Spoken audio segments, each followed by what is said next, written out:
Okay, so now I'm going to talk about the essential services of school nursing. So first we have that they are in charge of the direct care for students.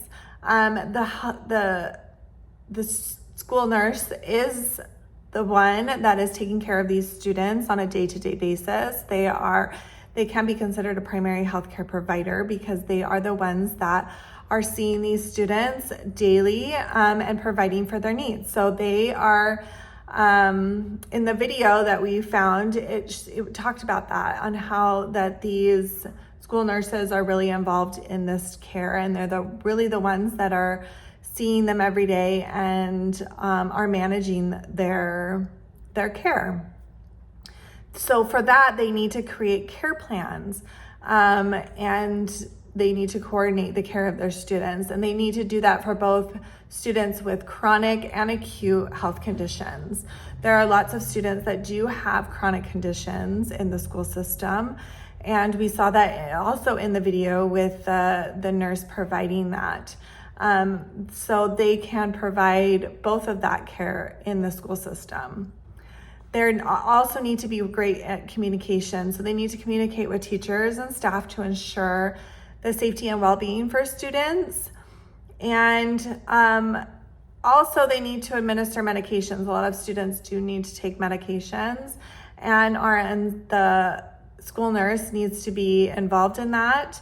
There are LVNs that work in the school system as well.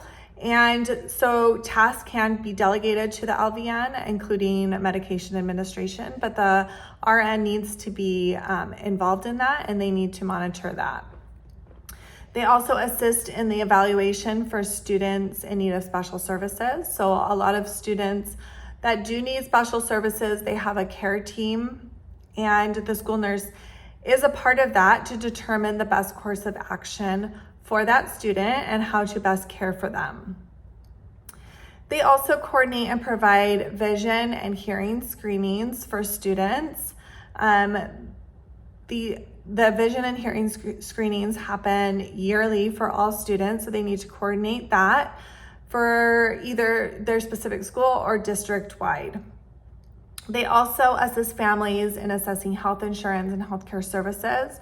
A lot of families, like low-income families, may not have access to health insurance, and school nurses can help them find the resources that they need to provide to get these families good quality care. They also educate and train staff.